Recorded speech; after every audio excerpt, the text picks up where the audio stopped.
Hey everyone, it's Chris and welcome back to the channel. So when people ask me how to get started investing, one of the first things I tell them is if you want to buy individual stocks or if you want to buy dividend stocks, I always tell them to start buying companies that they use and they buy every day.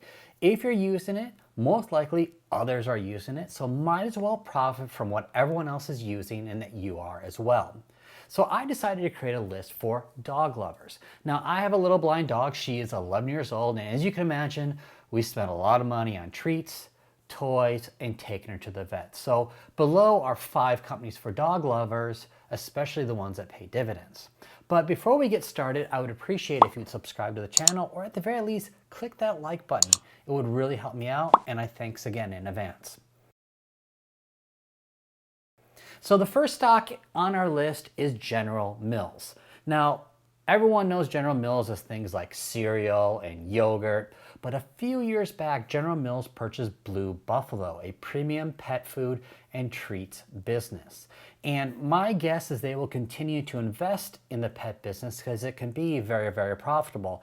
And just as an indication, in 2021, they purchased the pet treat business from Tyson Foods, which I bet you didn't realize they even had. Now, with a PE of just under 19, I would consider it decently priced stock with an almost 3% yield and a 56% payout ratio. Now, with a 56% payout ratio, we can be pretty confident they're not going to cut the dividends.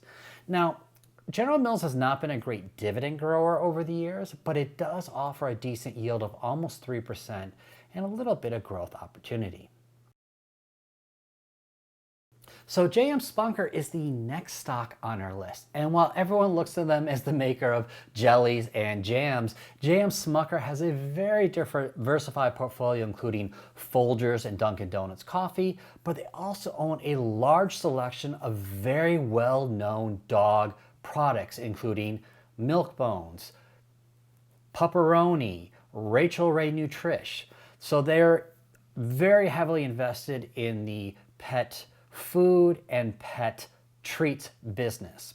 So they currently have a price to earnings of just under 21, but yield about 2.8% with a payout ratio of 57%. And even better, J.M. Smucker has a 25-year history of raising its dividends every year. So go ahead and take a look at J.M. Smucker. So while Colgate-Palmolive is known for toothpaste and dish soap, they also own Hill's Science Diet. Now, Hill's is pretty much in every single vet office, as well as sold to companies like Chewy, Petco, PetSmart, and other. And if your dog has a particular dietary need, Hill's is most likely what your vet will have you buy.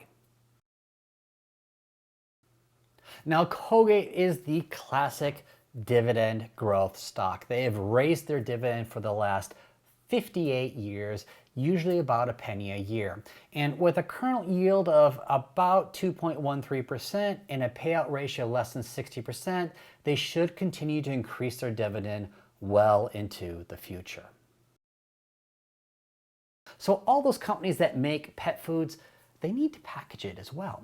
And one of the largest sellers of pet food packaging, specifically cans for wet foods, is the company called Silgan. With a PE of less than 15, they are very reasonably priced, but I'm attracted to their dividends. While low at 1.3%, their payout ratio is less than 20%, and they've grown their dividend for 18 years. In fact, the next dividend increase I predict should be almost a 7% increase, which means you are getting a 7% raise just for holding on to the stock. Now, Zydus is a pharmaceutical company, but the reason you want to invest in them is because of 2 pet medicines that they create and sell. One is called Apoquel and the other is called Cytopoint. And if you have a dog like we do that has severe allergies, this company has made your dog's life so much easier. Cytopoint is a once-a-month shot that helps their itching, and then Apoquel is a pill that literally, when given to them, within an hour, a lot of the itching goes away. We had ours tested for allergies, and it was off the charts for things like dust, pollen, and even human danners. And these two medicines have made her life so much better. She would just scratch so much, she would actually break skin. Now, Zydus is not a cheap stock with a PE of 50.87 at the time I am recording this, and a dividend yield of 0.46 is kind of weak, but its payout ratio of less than 25% and a history of dividend increases means this is a long-term buy to grow your yield on cost. Now, as a little bonus, I want to give you some other picks that you can take a look at and invest in. These are a little bit more risky, and some of them are only tangentially associated with dogs or don't pay a dividend. So the first one being, Pet Meds Express, PET. They own 1-800-PET-MEDS, where you can purchase your dog's medicines online. Nice yield, but their payout ratio is quite high for my taste. If you don't worry about dividends, you can take a look at Petco and Chewy, which are both large retailers of pet products. They just don't pay a dividend, which is why I don't buy them. Or kind of tangentially, if you want to look at Walmart or Amazon, while not necessarily known for pet products, both these companies sell a lot of them, whether we're talking about toys or treats or dog foods. I even purchased Little Winter Booties for my dog off of Amazon.